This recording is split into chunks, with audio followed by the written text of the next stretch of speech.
আমাদের second half ক্লাসের শুরুতে আমরা হচ্ছে কোষচক্রের নিয়ন্ত্রকটা একটু দেখব। সাধারণত কোষচক্রের নিয়ন্ত্রক আমরা শুরুতেই পড়ছিলাম যে অভ্যন্তরীণ উদ্দীপনা কে দেয় আর বাহ্যিক উদ্দীপনা কে দেয় সেটাও আমরা পড়ে ফেলছি। এবার এখানে একটু সাইক্লিন সিডিকে যেটা আমরা পড়ছিলাম সেই সাইক্লিন সিডিকের বিভিন্ন প্রকারভেদ দিয়ে রাখছে। এখন সাইক্লিন সিডিকে সাধারণত ৪ প্রকার। এই ৪ প্রকার কি, কি আছে? এগুলো একটু সাধারণত এমসিকিউতে খুব একটা আসে না, তাও আমাদের একটু পড়ে নিতে হবে। দেখো এ আছে, বি আছে, সি নাই, ডি, ই আছে।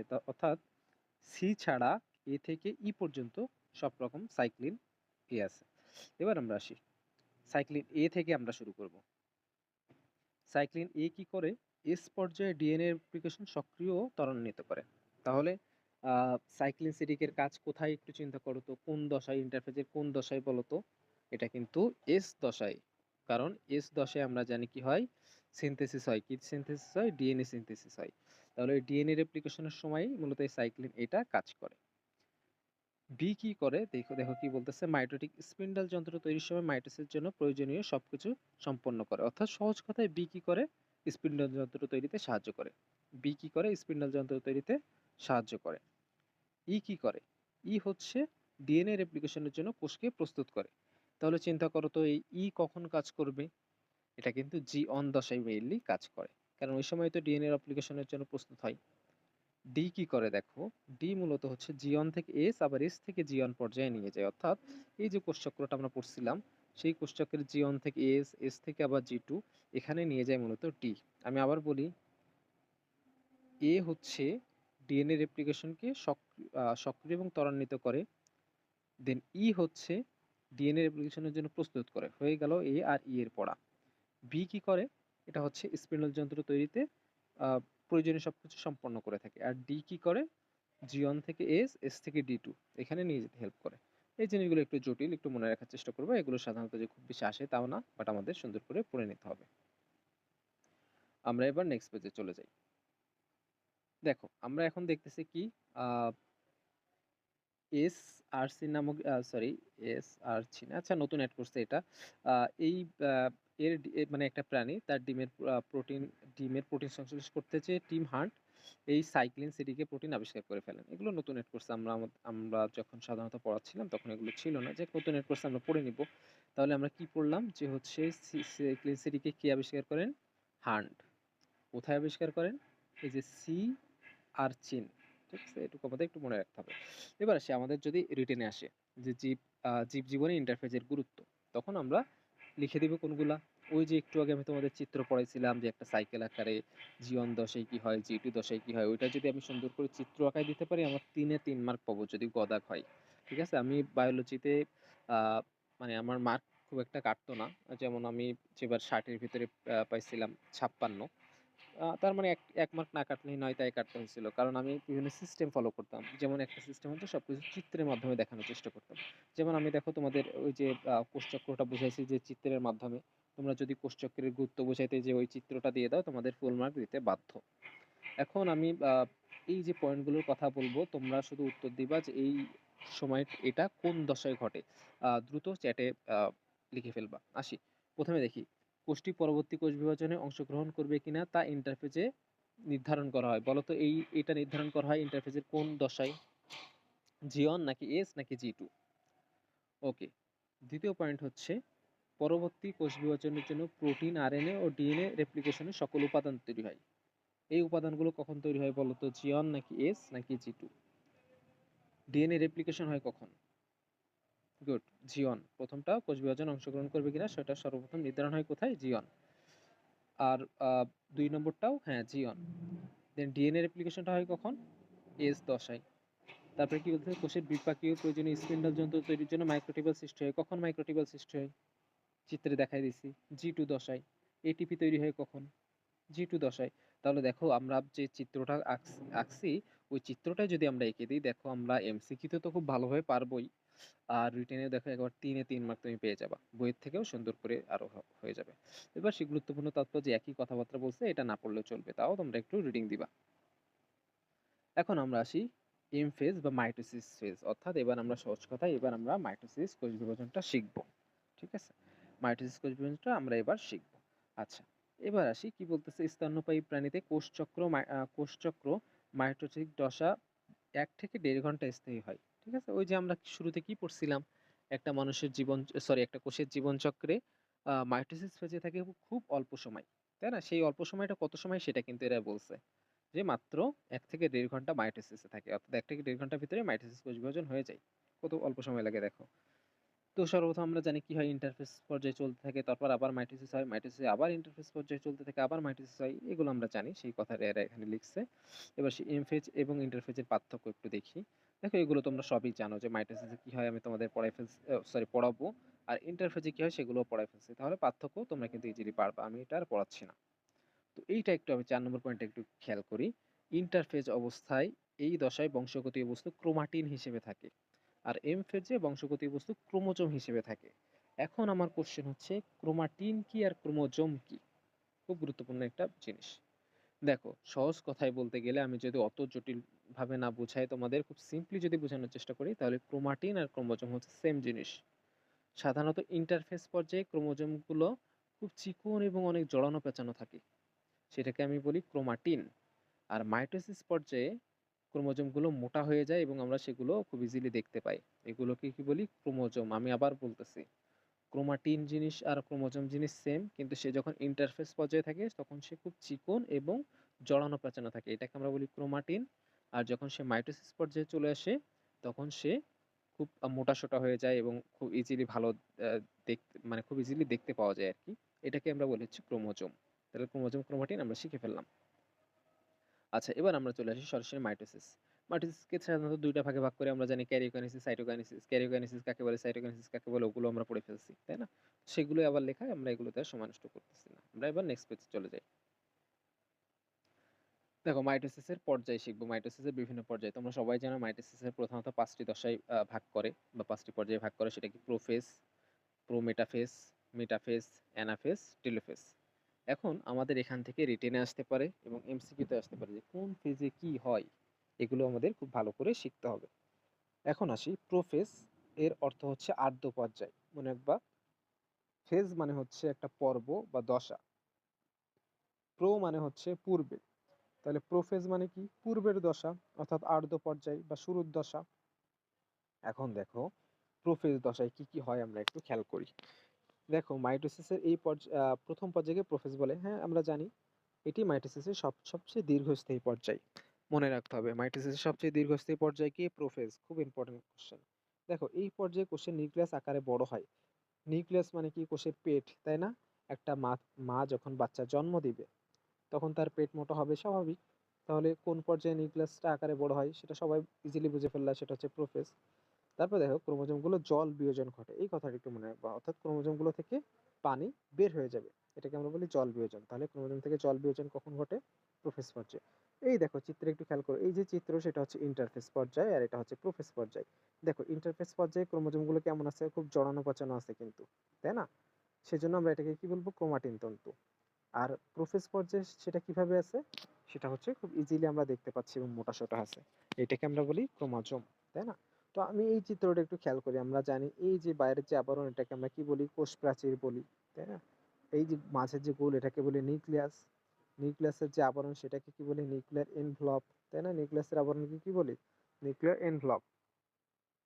নিউক্লিয়াসের মাঝে ছোট আর একটা নিউক্লিয়াসের মতো জিনিস দেখা যায়, এটাকে আমরা কি বলি? এটাকে আমরা বলি নিউক্লিওলাস। আর মাঝে যে ক্রোমোজোম এটা এখন যেহেতু জড়ানো পেঁচানো অবস্থায় আছে, এটাকে আমরা কি বলবো? ক্রোমাটিন। তাহলে দেখো এই চিত্রটা আমরা আগে বুঝে নিলাম। এই চিত্রটা বুঝলে আমাদের পরবর্তী পড়াগুলো খুব ইজি হয়ে যাবে। আসি কি হচ্ছে। জল বিয়োজন তো হচ্ছে, এটা তো আমরা শিখলাম। তারপরে কি বলতেছে? ক্রোমোজোমগুলো জল বিয়োজনের ফলে ক্রোমোজোমগুলো সংকুচিত হতে থাকে। অর্থাৎ এই যে দেখো এরা কিন্তু অনেক লম্বা হয়ে আছে এবং জড়ানো পেঁচানো আছে, কিন্তু এই ক্রোমোজোমগুলো দেখো সংকুচিত হয়ে গেছে, অর্থাৎ ছোট হয়ে গেছে। এখন যেহেতু সংকুচিত হয়ে গেছে ক্রোমোজোমগুলো খাটো হয়ে যায়। আর খাটো হয়ে যাওয়া মানে মোটা হয়ে যাবে। চিন্তা করো, আরো সহজভাবে তোমাদের বোঝাই। ধরো একটা দড়ি, এই দড়িটাকে আমি ভাঁজ করলাম, তাহলে সেই দ্বিভাঁজ দড়ি এরকম হয়ে গেল। অর্থাৎ এটা কিন্তু আগের থেকে কি হয়ে গেল? খাটো হয়েছে এবং মোটা হয়েছে। তার মানে একটা লম্বা জিনিসকে আমি যদি সংকোচন করে ফেলি, সে কি হয়ে যাচ্ছে? খাটাও হয়ে যাচ্ছে এবং মোটাও হয়ে যাচ্ছে, কারণ এখানে দুইটা দড়ির ভাঁজ, তাই। তাহলে সেই সেম কথাবার্তাগুলো কিন্তু এখানে বলছে এরা। কি বলছে? ক্রোমোজোমগুলো ক্রমাগত খাটো ও মোটা হতে থাকে এবং রং ধারণ ক্ষমতা বৃদ্ধি পায়, অর্থাৎ কালার বেড়ে বেড়ে যায়। চিন্তা করো, জল বিয়োজন হয়েছে অর্থাৎ পানিতে রং কমে গেছে, পানি কমে গেছে, তাহলে সেটা নিশ্চয়ই কিন্তু কালার বেড়ে যাবে। চিন্তা করো, আমি যদি অল্প একটু রঙে একটু পানি দিই সেটার কিন্তু কালারফুল দেখা যাবে, কিন্তু পানি যদি অনেক বেশি করে দিই তাহলে কিন্তু সেটার কালার আর থাকবে না। অর্থাৎ পানি কম থাকলেই কালার বেশি থাকে, এগুলো এগুলো আমরা খুব ভালো করেই বুঝি। তাহলে যেহেতু জল বিয়োজন হয়েছে অর্থাৎ পানি কমে গেছে, তাহলে রং ধারণ ক্ষমতা বা কালার বেড়ে যাবে, খুব স্বাভাবিক। এরপর আসি, এই পর্যায়ে শেষের দিকে নিউক্লিওলাস এবং নিউক্লিয়ার এনভেলপের বিলুপ্তি ঘটতে থাকে। অর্থাৎ এই যে নিউক্লিওলাস, এই যে নিউক্লিয়াসের ভিতরে একটা ছোট যে নিউক্লিয়াসের মতো জিনিস, এবং এই যে নিউক্লিয়াসের যে আবরণ, এই দুইটার বিলুপ্তি ঘটতে থাকে। দেখো, ঘটতে থাকে বলা হয়েছে, অর্থাৎ এখনো কিন্তু ঘটেনি, ঘটা শুরু হয়েছে। তারপরে কি বলতেছে, সাইকেল ইন্ডিপেন্ডেন্ট কাইনেজ কর্তৃক কত প্রোটিনের ফসফোরিলেশনের কারণে ক্রোমোজোমগুলো সংকোচন হয়। এটা একটু পড়ে নিও যে ক্রোমোজোম কেন সংকোচন হয়। ওই যে সাইক্লিন সিডিকে যেটা আমরা পড়তেছিলাম, ঠিক আছে, তাদের ফসফোরিলেশনের কারণে। ঠিক আছে। তো আরো একটা কথা বলতেছে, এই পর্যায়ে প্রতিটি ক্রোমোজোম সেন্ট্রোমিয়ার ব্যতীত লম্বালম্বি দুটি সূত্রে বিভক্ত হয়, প্রতিটি সূত্রকে ক্রোমাটিড বলে। এখন জিনিসটা কি, জিনিসটা আমরা একটু বোঝার চেষ্টা করি। ধরো একটা ক্রোমোজোম, আর এই ক্রোমোজোমের মাঝে কি থাকে, সেন্ট্রোমিয়ার। এগুলো আমরা প্রথম অধ্যায়ে যখন পড়বো তখন শিখে নিব।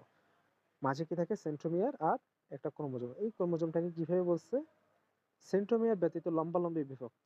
অর্থাৎ আমি যদি এটাকে লম্বালম্বি ভাবে কেটে ফেলি কিন্তু সেন্ট্রোমিয়ার কাটবো না, তাহলে জিনিসটা এখন কেমন দেখা যাবে, জিনিসটা এখন এমন হয়ে যাবে।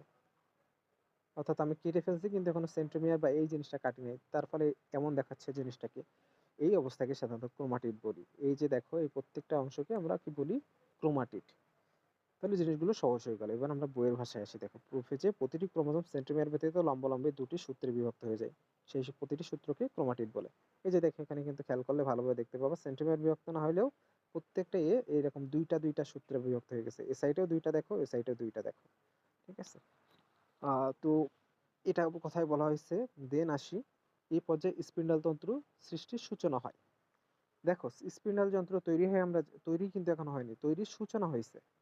কথাটার দিকে খেয়াল রাখতে হবে আমাদের, এমসিকিউতে কিভাবে আসবে, যে সূচনা হয়েছে কখন, তৈরি হয়েছে কখন, এগুলোর দিকে কিন্তু আমাদের খেয়াল রাখতে হবে। তারপরে কি বলতেছে, প্রাণী কোষের সেন্ট্রিওল থেকে স্পিনাল তন্তু সৃষ্টি হলেও উদ্ভিদ কোষে মাইক্রোটিউবল থেকে স্পিনাল যন্ত্রের সৃষ্টি হয়। এগুলো আমি তোমাদের G2 দশা পড়ার সময় শিখাইছি, যে প্রাণী কোষে স্পিন্ডাল যন্ত্রটা তৈরি হয় মূলত সেন্ট্রোমিয়ার থেকে, কিন্তু উদ্ভিদ কোষে সেন্ট্রোমিয়ার থাকে না, সেক্ষেত্রে শুধুমাত্র মাইক্রোটিউবুলস থেকে তৈরি হবে, সেই কথাগুলো বলছে। এখন দেখো, এই প্রোফেজের ভিতরে আমরা কতগুলো কথা পড়লাম, তাই না? এখন এই কথাগুলো মনে রাখবো কিভাবে, এত কথা মনে রাখবো কিভাবে, ঝামেলা হয়ে যাবে না? এই জিনিসগুলো মনে রাখার জন্য ছোট্ট একটা নোট আমি তোমাদের জন্য করে রাখছি, আমরা একটু খেয়াল করি। এই যে দেখো, এই নোটটা, এই নোটটা যদি পড়ো, তোমাদের মাইটোসিস একদম সম্পূর্ণ পড়া হয়ে যাবে। মাইটোসিস কোন পর্যায়ে কি ঘটে একদম সব পড়া হয়ে যাবে, এমসিকিউ একটাও ভুল যাবে না, এবং রিটেনও খুব ভালোভাবে পড়া হয়ে যাবে। দেখি, প্রোফেসে আমি কি লিখছি, নিউক্লিয়াস বড় হয়ে যায়, আমি শুরুতে লিখছিলাম নিউক্লিয়াস বড় হয়ে যায়। জল বিয়োজন ঘটে, লিখছিলাম এটা। সেটা নিউক্লিওলাস এবং নিউক্লিয়ার মেমব্রেন বিলুপ্তির সূচনা ঘটে, তাই না? এখনো কিন্তু বিলুপ্তি হয় নাই, বিলুপ্তি শুরু হয়েছিল কিন্তু এই প্রোফেজে। ক্রোমাটিড সৃষ্টি হয়েছিল, কিভাবে ক্রোমাটিড সৃষ্টি হয়েছিল, ওই যে ক্রোমোজোম গুলো হচ্ছে অনুদৈর্ঘ্য, সেন্ট্রোমিয়ার ব্যতীত অনুদৈর্ঘ্য বিভক্ত হয়ে গেছিল, যার ফলে যে চারটা ক্রোমাটিড সৃষ্টি হয়, তাই না? তাহলে স্পিনাল যন্ত্র তৈরির সূচনা হয়েছিল, অর্থাৎ শুরু হয়েছিল, এখনো কিন্তু তৈরি হয় নাই। তো এই 5টা পয়েন্ট যদি আমি মনে রাখি, আমার প্রোফেস সম্পূর্ণ পড়া শেষ। আমি জাস্ট এই 5টা পয়েন্ট একটু বুঝে মনে রাখবো, তাহলে আমার এমসিকিউ ভুল যাবে না, রিটেনেও আমি যদি এভাবে পয়েন্ট পয়েন্ট আকারে লিখি, আমাকে টিচার 100% মার্ক দিতে বাধ্য। আমরা এবার নেক্সট পেজে চলে যাই।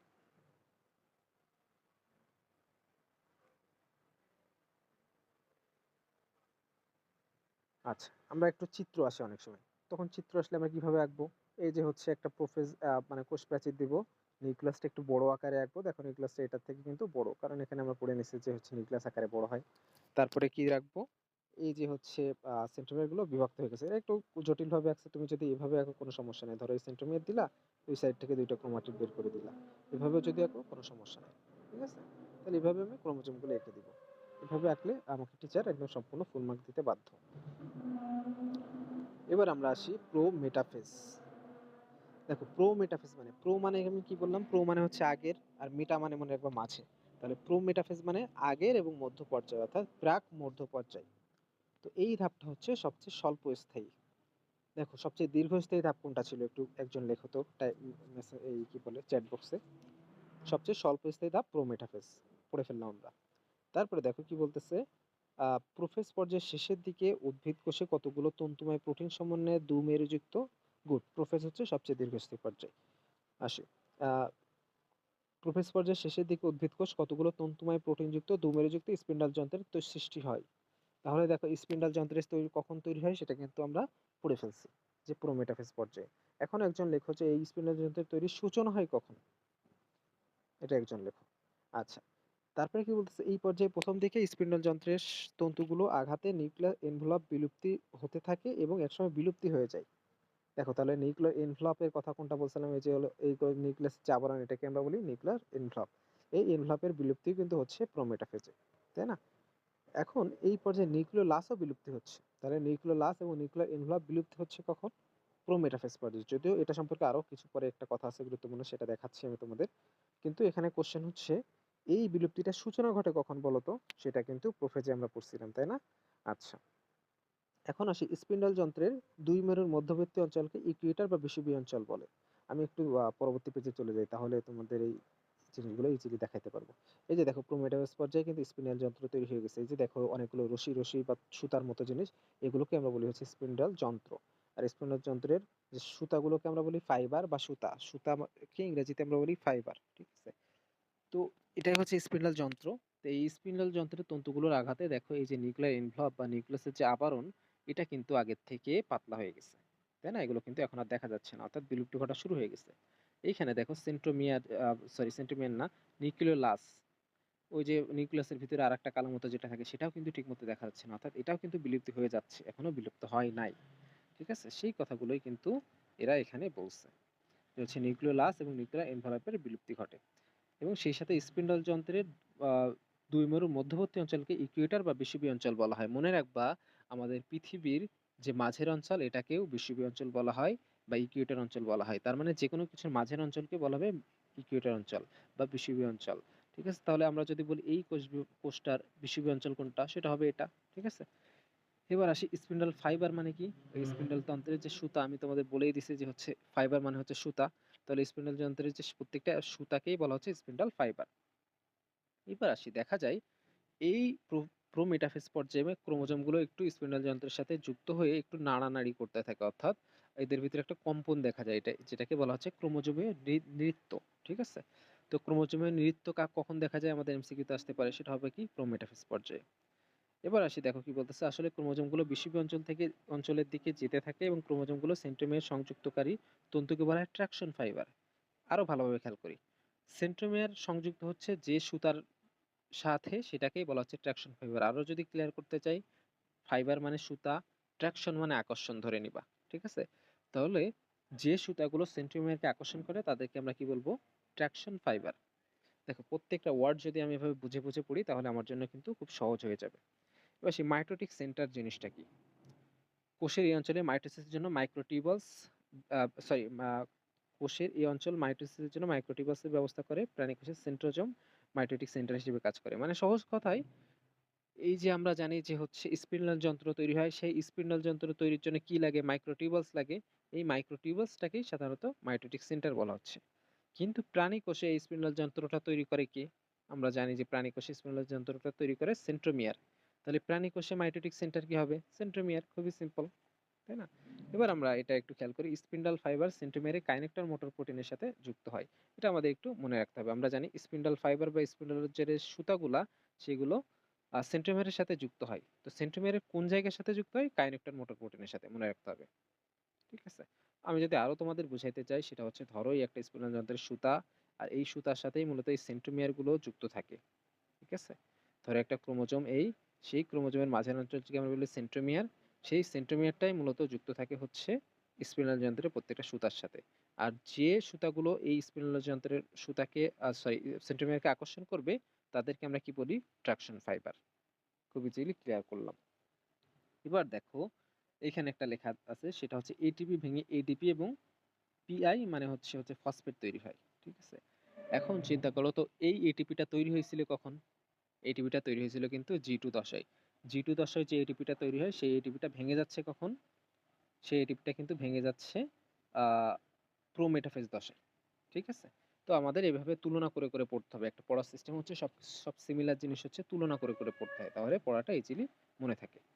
এবার আসি আমরা নেক্সট পেজে চলে যাই। আচ্ছা, নেক্সট পেজে যাওয়ার আগে আমি আমার নোটে চলে যাই আগে। দেখো, প্রো-মেটাফেজ পর্যায়ে কি আমি খুব অনেক কথাবার্তা বলে ফেলছি। জিনিসগুলো খুব জটিল হয়ে গেছে তোমাদের কাছে আমি জানি। এখন এই জটিলটাকে সহজভাবে মনে রাখবার জন্য আমি ৩ টা পয়েন্টে মনে রাখবো। সেটা হচ্ছে স্পিনাল যন্ত্র তৈরি হচ্ছে, নিউক্লিওলাস এবং নিউক্লিয়ার মেমব্রেনের বিলুপ্তি ঘটতেছে আর ক্রোমোজোমের নৃত্য ঘটতেছে। এই ৩ টা মনে রাখলে আমার প্রো-মেটাফেজ পড়া হয়ে যাবে। দেখো, প্রো-মেটাফেজ আমরা যখন বইয়ে পড়ছি কত জটিল লাইন-টাইন পড়ছি। অনেক জটিল লাগছে, কঠিন লাগছে। কিন্তু এই ৩ টা লাইন যদি মনে রাখো প্রো-মেটাফেজের জন্য পড়া কিন্তু একদম সহজ হয়ে গেল। আচ্ছা, এবার আমরা মেটাফেজে চলে যাই।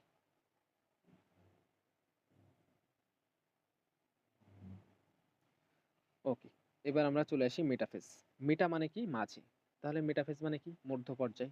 তাহলে এই সময় দেখো কি হচ্ছে, স্পিনাল কোষ বিভাজনের মেটাফেজ দশায় স্পিনাল যন্ত্রের বিষুবীয় অঞ্চলে ক্রোমোজোমগুলো বিন্যস্ত হওয়াকে মেটাকাইনেসিস বলে। কথাটা খেয়াল রাখো। অর্থাৎ এই মেটাফেজ পর্যায়ে ক্রোমোজোমগুলো কোথায় আসতেছে? মাঝে চলে আসতেছে। কিভাবে মনে রাখবো? মতে মেটাফেজ, মতে মাঝে চলে আসে। মতে মেটাফেজ, মতে মাঝে চলে আসে। আর মাঝটাকে আমরা কি বলি? বিষুবীয় অঞ্চল বলি, ইকুয়েটর অঞ্চল চলে আসি বলি। আর যে প্রক্রিয়ায় মাঝে চলে আসে সেটাকে বলা হচ্ছে মেটাকাইনেসিস। তাহলে আমি আবার দেখো, মতে মেটাফেজ, মতে মাঝে চলে আসে, মতে মেটাকাইনেসিস। তাহলে মেটাকাইনেসিস কখন হয়? মেটাফেজ পর্যায়ে। মেটাকাইনেসিস কাকে বলে? ক্রোমোজোমগুলো মাঝে আসাকে মেটাফেজ বলে। সরি, মেটাকাইনেসিস বলে। এভাবে আমরা সহজ করে মনে রাখবো। এবার আসি, দেখো আমরা আরো একটা দিয়ে মনে রাখবো, মতে মোটা। মতে মোটা হয়ে যাওয়া। তাহলে ক্রোমোজোমগুলো সবচেয়ে বেশি মোটা, খাটো এবং সুস্পষ্ট দেখা যায় কখন? এই মেটাফেজ পর্যায়ে। কিভাবে মনে রাখবো? মতে মেটাফেজ, মতে মোটা হয়ে যাওয়া। এখন একটা জিনিস মোটা হওয়ার কিছু পদ্ধতি আছে, যেমন কনডেনসেশন। কনডেনসেশন মানে হচ্ছে ঘন হয়ে যাওয়া। কনডেন্স মিল্ক বনে না, অর্থাৎ ঘন কিন্তু, তাই না? তাহলে কনডেনসেশন মানে হচ্ছে ঘন হয়ে যাওয়া। আর ঘন হয়ে গেলে সেটা কি হবে? মোটা হয়ে যাবে। তাহলে এক মোটা ওয়ার্ড থেকে আমি এই কনডেনসেশন ওয়ার্ডটা মনে রাখতে পারবো।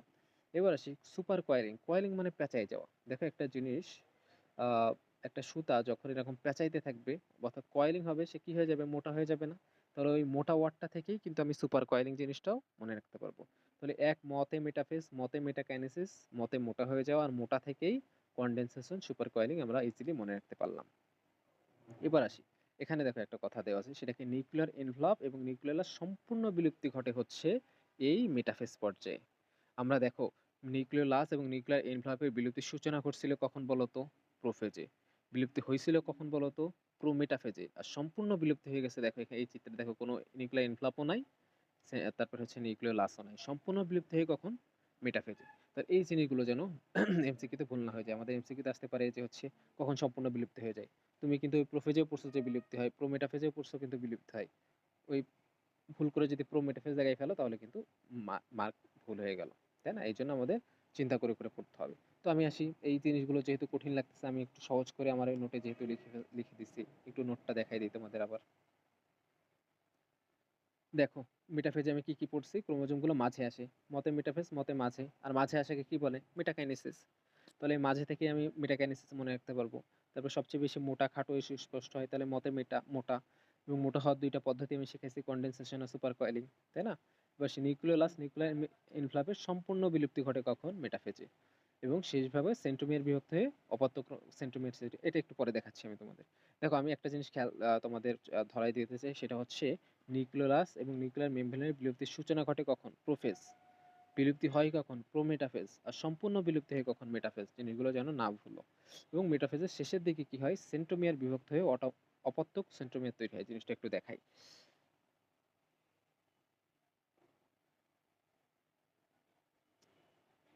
এই যে দেখো, অ্যানাফেজ পর্যায়টা আমি দেখি। এই অ্যানাফেজ পর্যায়ে দেখো, এই সেন্ট্রোমিয়ার যে ছিল সে কিন্তু সম্পূর্ণ বিলুপ্তি হয়ে গেছে। আমি যদি আরো ভালোভাবে তোমাদের দেখাই, সেটা হচ্ছে, ধরো এই একটা ক্রোমোজোম আছে, সে হচ্ছে মেটাফেজ পর্যায়ে আছে এখনো। হ্যাঁ, মেটাফেজ পর্যায়ে আছে। এই মেটাফেজ পর্যায়ের শেষের দিকে দেখো, এই বই কি বলতেছে? মেটাফেজ পর্যায়ের শেষের দিকে প্রতিটা সেন্ট্রোমিয়ার বিভক্ত হয়ে গেছে। অর্থাৎ এবার কিন্তু সেন্ট্রোমিয়ারটাই বিভক্ত হয়ে গেছে। সেন্ট্রোমিয়ার মানে কি? মাঝের যে অঞ্চলটা, এই সেন্টিমিয়ারটাই বিভক্ত হয়ে গেছে। সেন্টিমিয়ার যদি বিভক্ত হয়ে যায়, এখন এটা কেমন হয়ে যাবে? কোষটা এমন এখন আলাদা হয়ে যাবে, সেন্টিমিয়ার সহ হচ্ছে, সরি, ক্রোমোজোমটা আলাদা হয়ে যাবে। তাহলে এই অপত্য ক্রোমোজোম কখন তৈরি হচ্ছে? আলাদা হয়ে যাওয়া মানে কি? একটা নতুন ক্রোমোজোম বা সন্তান ক্রোমোজোম বা অপত্য ক্রোমোজোম তৈরি হওয়া। তাহলে আমি যদি তোমাকে কোশ্চেন করি যে অপত্য ক্রোমোজোম কখন তৈরি হয়, সেটা উত্তর হবে কি? মেটাফেজ পর্যায়ে শেষের দিকে। ঠিক আছে? এবার যদি মেটাফেজ পর্যায়ে শেষের দিকে ওয়ার্ডটা না থাকে সেক্ষেত্রে কখন হবে বলো তো? উত্তর সেক্ষেত্রে হবে আবার অ্যানাফেজ। কারণ মেটাফেজ পর্যায়ে শেষে কি থাকে? অ্যানাফেজ। এইভাবে আমাদের কিন্তু এমসিকিউতে কোশ্চেন ঘুরাই দিতে পারে। আমরা শিখলাম কি মেটাফেজ পর্যায়ে শেষের দিকে সেন্ট্রোমিয়ারটা বিভক্ত হয়ে যায় এবং অপত্য ক্রোমোজোম তৈরি হয় নতুন ২ টা। এখন যদি মেটাফেজ পর্যায়ে শেষের দিকে অপশনে না থাকে সেক্ষেত্রে উত্তর হবে কোনটি? অ্যানাফেজ। কারণ মেটাফেজের শেষে কে থাকে? অ্যানাফেজ। আমরা এবার অ্যানাফেজ পর্যায়ে আসি। দেখো অ্যানাফেজ মানে হচ্ছে গতি পর্যায়, অর্থাৎ এখানে কোনো একটা গতি হয়। দেখো সেন্ট্রোমিয়ার সহ ক্রোমোজোমগুলো এখন বিভক্ত হয়ে এখন গতি তৈরি হয়ে গেছে। এরা মেরুর দিকে ছুটতেছিল। এরা কোথায় ছিল? আগে ছিল কিন্তু বিষুবীয় অঞ্চলে। এই যে দেখো বিষুবীয় অঞ্চলে ছিল। এখন এরা মেরুর দিকে ছুটতেছে। এই জিনিসটাকেই বলা হচ্ছে গতি পর্যায়। তাহলে ক্রোমোজোমগুলো মাঝ থেকে মেরুর দিকে যাচ্ছে, এইটাকেই বলা হয় গতি পর্যায় বা অ্যানাফেজ। আর এই যাওয়ার সময় চিত্র একটু খেয়াল করো, এদের যে সেন্ট্রোমিয়ারটা কিন্তু আগে আর বাহুগুলো হচ্ছে পরে। সেজন্য বলা হয় সেন্ট্রোমিয়ার অগ্রগামী, বাহুদ্বয় অনুগামী। ঠিক আছে? আমরা চিত্র দেখেই মনে রাখতে পারলাম খুব ইজিলি। আমরা একটু দেখি বইয়ে কি বলতেছে, মেরুমুখী চলতে থাকে। হ্যাঁ, এই যে মেরু মানে কি? আমরা জানি মাঝের অঞ্চলকে বলি বিষুবীয় আর প্রান্তকে বলি মেরু। এগুলো হচ্ছে পৃথিবীর ক্ষেত্রেও সেম। পৃথিবীর ২ প্রান্তে ২ টা মেরু থাকে আর মাঝে থাকে কি? বিষুবীয় অঞ্চল। তাহলে মেরুর দিকে চলতেছে। তারপরে কি বলতেছে? সেন্ট্রোমিয়ার পূর্ণ বিভক্তির ফলে ক্রোমাটিড একটি অপত্য ক্রোমোজোমে পরিণত হয়। আমরা পড়ে ফেললাম যে নতুন ক্রোমোজোম তৈরি হয়ে গেছে। সেটাকে আমরা কি বলতেছি? অপত্য ক্রোমোজোম। সেই কথাটাই এরা বলছে। তবে সেন্ট্রোমিয়ার অগ্রগামী থাকে, এই যে সেন্ট্রোমিয়ারটা আগে আছে তাই সেন্ট্রোমিয়ার অগ্রগামী বলছে। বাহুদ্বয় পিছে থাকে তাই বাহুদ্বয় হচ্ছে অনুগামী। দেন দেখো সেন্ট্রোমিয়ারগুলোর অবস্থান অনুযায়ী ক্রোমোজোমগুলোকে বিভিন্ন নামে ভাগ করা হচ্ছে। V, L, J, I. V K বলা হচ্ছে মেটাসেন্ট্রিক, এল কে বলা হচ্ছে submetacentric, I K L K VLGI, জেতে অ্যাক্রোসেন্ট্রিক আর আইতে টেলোসেন্ট্রিক। এখন এগুলো আমরা শিখবো আসলে কোনটাকে কিভাবে কেন নাম করা হচ্ছে। ধরো এই জিনিসটা হচ্ছে ভি। তাহলে ভি এর ক্ষেত্রে ধরো এটা সেন্ট্রোমিয়ার। এই সেন্ট্রোমিয়ারটা কোথায় আছে বলো তো? মাঝে আছে না? এই যে ২ টা বাহু কিন্তু সমান বাহুর মাঝে আছে সেন্ট্রোমিয়ার। তাহলে এটাকে আমরা কি বলবো? মাঝে যেহেতু, তাহলে মেটাসেন্ট্রিক, মেটা মানে কি? মাঝে। তাই না? এভাবে কিন্তু নামকরণটা করা হচ্ছে। ভি কে কেন মেটাসেন্ট্রিক বলা হচ্ছে আমি তোমাদের শেখালাম। এবার আসি এল। এলটা দেখো, আ চিত্রটা একটু আঁকি আবার। এটা হচ্ছে এল। Oh shit! এগেইন আবার হইছে। এটা হচ্ছে এল। এল এর ক্ষেত্রে দেখো ২ টা বাহু কিন্তু সমান না। একটা বাহু ছোট, একটা বাহু বড় থাকে আমরা জানি। তাহলে এখানে সেন্টিমিটারটা কোথায় আছে চিন্তা করো। এটা কি মাঝে আছে? মাঝে কিন্তু নাই। মাঝের একটু সাইডে। সেজন্য বলা হচ্ছে সাব মেটা। অর্থাৎ পুরাপুরি মেটা না। হালকা একটু মেটা। অর্থাৎ মাঝের একটু সাইডে। এবার সেই জে মানে হচ্ছে অ্যাক্রোসেন্ট্রিক। দেখো জে হচ্ছে জিনিসটা হচ্ছে এরকম। ঠিক আছে? এটা কিন্তু সেন্টিমিটার মাঝের থেকে আরো প্রান্তের দিকে থাকে সহজ কথায়। এই যে একদম একটা প্রান্তের দিকে চলে আসছে, তাই না? এটাকে আমরা বলি অ্যাক্রোসেন্ট্রিক। এবার সে টেলোসেন্ট্রিক কে বলা হচ্ছে আই। আই মানে কি? দেখো একদম সোজা একটা লাইন। আর এখানে সেন্টিমিটারটা কোথায় থাকে? একদম শেষে। আর শেষটাকে আমরা কি বলি? টেইল মানে লেজ। একটা প্রাণীর শেষে কি থাকে? লেজ বা টেইল থাকে। সেই টেইল থেকে টেলোসেন্ট্রিক নামকরণটা করা হয়েছে। তাহলে আমরা VLJ এর নামকরণ কোনটা কেন আমরা খুব ইজিলি শিখে ফেললাম। তাহলে ভি এর নাম কি? মেটাসেন্ট্রিক। কিভাবে মেটাসেন্ট্রিক হচ্ছে? এল এর নাম সাবমেটাসেন্ট্রিক। কিভাবে সাবমেটাসেন্ট্রিক হচ্ছে? আমরা খুব সুন্দরভাবে শিখে ফেললাম। তাহলে আমাদের কিন্তু পড়াটা সহজ হয়ে গেল। আমরা এবার আমি আবার হচ্ছে তোমাদের হচ্ছে এটা দেখাই। আ আমার নোটে আ এখন অ্যানাফেজ পর্যায়টাকে মনে রাখার জন্য ২ টা পয়েন্ট মনে রাখবো। একটা হচ্ছে সেন্ট্রোমিয়ারের বিভাজন হয়। এই যে আমরা পড়ছিলাম যে হচ্ছে শেষ ভাগে সেন্টিমিটারের বিভাজন হয়। কিন্তু শেষ ভাগটা যেন যদি না থাকে সেক্ষেত্রে কখন হবে? সেক্ষেত্রে হবে অ্যানাফেজ। তাহলে সেন্টিমিটার বিভাজন যদি মেটাফেজের শেষেও কিন্তু হয়, আবার মেটাফেজের শেষের পয়েন্টটা যদি এমসিকিউতে আমাদের অপশনে না থাকে সেক্ষেত্রে আমরা কখন বলবো? অ্যানাফেজ। সেই সাথে VLGI তৈরি হয় সেটাও আমরা পড়লাম। আর VLGI যখন তৈরি হয় তার মানে তার মেরুমুখী চলন হয়। তাই না? তো এই মেরুমুখী চলনও কখন হয়? অ্যানাফেজ পর্যায়ে। আমাদের এমসিকিউতে যদি আসে আমরা এই ২ টা পয়েন্ট মনে রেখেই কিন্তু প্রত্যেকটা জিনিস ইজিলি লিখে দিতে পারব। আচ্ছা, এবার আমরা চলে আসি আ টেলোফেজ পর্যায়ে। টেলোফেজ মানে কি? টেল মানে আমি তোমাদের একটু আগেই বললাম, টেল মানে শেষ। তাহলে টেলোফেজ পর্যায় মানে অন্ত পর্যায় বা শেষ পর্যায়। ঠিক আছে? তাহলে এই পর্যায়ে কি হবে? ক্রোমোজোমগুলো ২ মেরুতে চলে যাবে। এই যে দেখো ক্রোমোজোমগুলো একদম সবাই ২ মেরুতে চলে গেছে। এবং এই সময় একদম সম্পূর্ণ প্রোফেজের বিপরীত কাজ ঘটবে। আ প্রোফেজের বিপরীত কাজ ঘটবে, অর্থাৎ কি ঘটবে? দেখো প্রোফেজে কি হয়েছিল? জল বিয়োজন হয়েছিল। তাহলে এখানে জল যোজন ঘটবে। প্রোফেজে কি হয়েছিল? প্রোফেজে কোনো স্পিন্ডল যন্ত্র তৈরি হচ্ছিল না। তাহলে এখানেও হচ্ছে স্পিন্ডল সরি বা প্রোফেজে কি হয়েছিল? যে ক্রোমোজোমগুলো মোটা হয়ে গেছিল। তাহলে এখানে ক্রোমোজোমগুলো চিকন হয়ে যাবে। প্রোফেজে কি ঘটছিল? যে নিউক্লিয়ার এনভেলপ বিলুপ্তির সূচনা হয়েছিল। তাহলে এখানে নিউক্লিয়ার এনভেলপ তৈরি হবে। প্রোফেজে কি হয়েছিল? প্রোফেজে নিউক্লিওলাস বিলুপ্তি হওয়া শুরু হয়েছিল। তাহলে এখানে নিউক্লিওলাস আবার তৈরি হবে। সহজ কথায় আমি কিভাবে মনে রাখবো টেলোফেজকে? ২ টা কথা। একটা হচ্ছে ক্রোমোজোমগুলো সম্পূর্ণ ২ প্রান্তে চলে যাবে এবং প্রোফেজের বিপরীত কাজ ঘটবে। দেখো এবার আমি আমার নোটে চলে যাই। তাহলে একদম সহজভাবে তোমরা মনে রাখতে পারবা। সেটা কি? টেলোফেজ পর্যায়ে ক্রোমোজোমগুলো মেরুতে অবস্থান করে।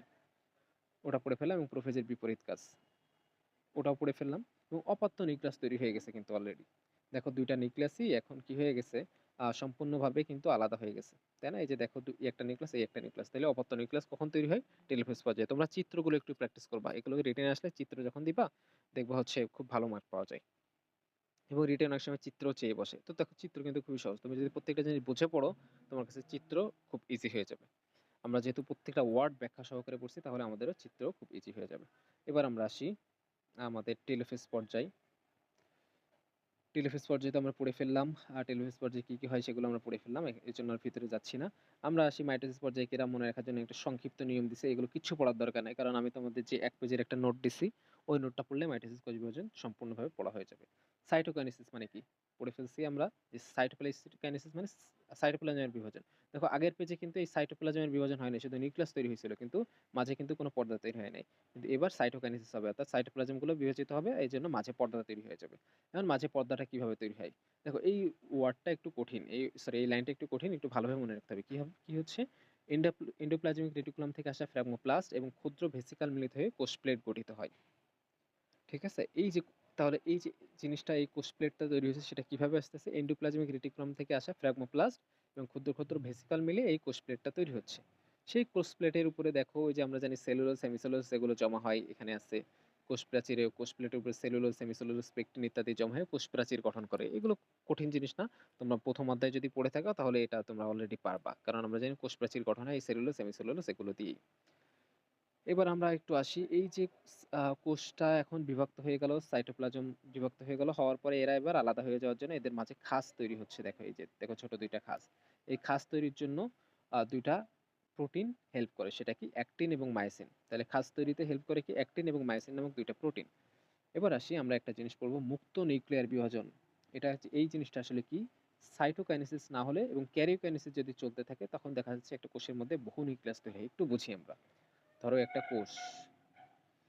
এই কোষের ভিতরে কোনো প্রকার সাইটোকাইনেসিস হচ্ছে না, শুধু ক্যারিওকাইনেসিস হচ্ছে। ক্যারিওকাইনেসিস মানে কি? নিউক্লিয়াসের বিভাজন, অর্থাৎ শুধুমাত্র নিউক্লিয়াস বিভাজিত হচ্ছে, নিউক্লিয়াস তৈরি হচ্ছে অনেকগুলো নিউক্লিয়াস, কিন্তু সাইটোকাইনেসিস হচ্ছে না। যার ফলে কি হচ্ছে? একটা কোষের ভিতরে অনেকগুলো নিউক্লিয়াস তৈরি হচ্ছে। আর এইটাকেই বলা হচ্ছে মুক্ত নিউক্লিয়ার বিভাজন। তাহলে মুক্ত নিউক্লিয়াসের বিভাজন প্রক্রিয়া কি হয়? শুধুমাত্র ক্যারিওকাইনেসিস বা নিউক্লিয়াসের বিভাজন হয়, সাইটোকাইনেসিস হয় না। এটাকেই মুক্ত নিউক্লিয়াস বিভাজন বলতেছি। উদাহরণ কি?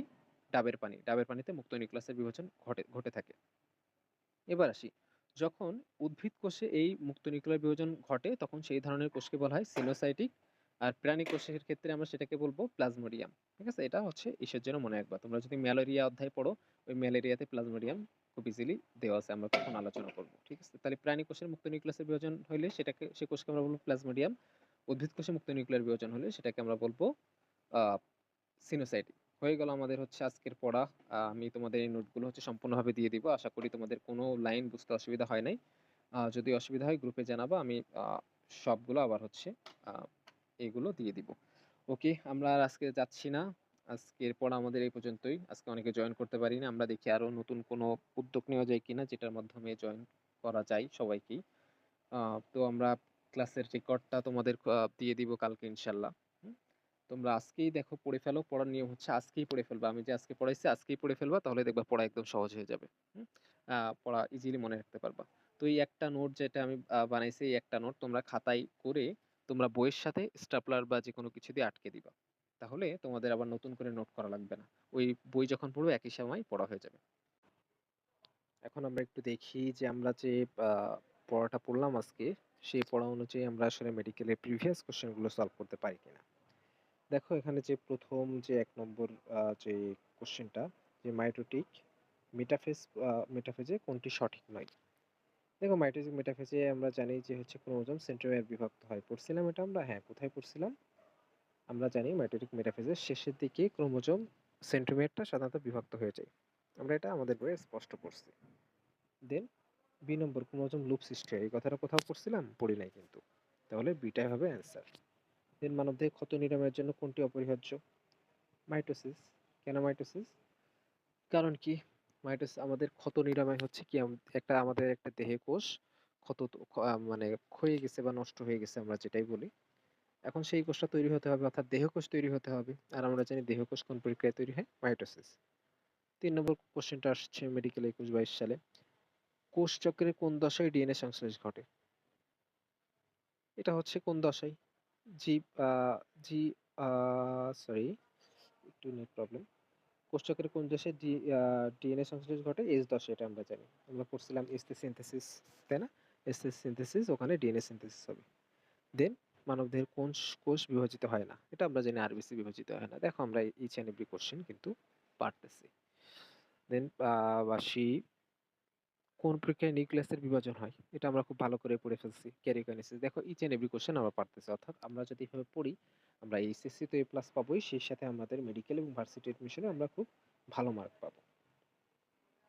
ওকে, এখন তোমরা জানো আমরা সাধারণত তোমাদের জন্য কিছু নির্দিষ্ট সংখ্যক ক্লাস রাখছি। প্রায় ১৫ তারিখ পর্যন্ত এই সময় আমরা বায়োলজি বিশেষ করে প্রথম পত্র, দ্বিতীয় পত্র ২ টাই, কেমিস্ট্রির একটা অধ্যায়, ফিজিক্সের একটা অধ্যায় তোমাদের সুন্দর করে পড়ায় দিব এবং আমি তোমাদের মেইনলি শেখাবো কি যে আসলে প্রতিটা অধ্যায় কিভাবে পড়তে হয়।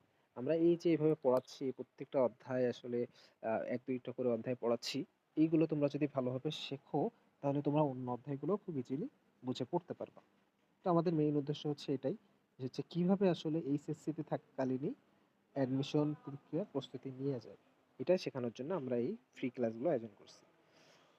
তো এই ফ্রি ক্লাসগুলোর পরেও কি আর ক্লাস হবে না? হ্যাঁ, মাঝে, মাঝে আমরা কিছু ক্লাস বা কিছু ভিডিও আপলোড করব। মাঝে, মাঝে কিছু ফ্রি ক্লাস রাখবো তোমাদের জন্য।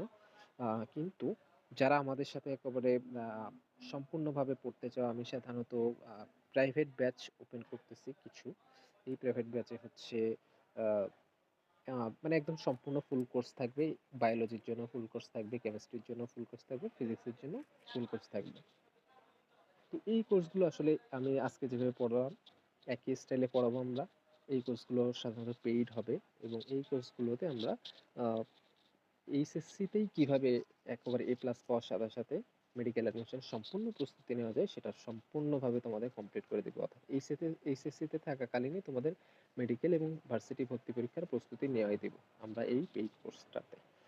এবং এই কোর্সটা করলে তোমাদের সাধারণত আর কখনো কোনো টিচার বলো বা কোচিং বলো কোথাও প্রয়োজন পড়বে না। আর যেহেতু এই ক্লাসগুলো রেকর্ডেড থাকবে, তোমরা পরবর্তীতে আবার যখন রিভাইজ দেওয়ার প্রয়োজন হবে এই ক্লাসগুলো দেখে নিতে পারবে। তো আজকের মতো আমাদের এখানেই শেষ করছি। আজকের মতো আল্লাহ হাফেজ। সবাইকে ধন্যবাদ।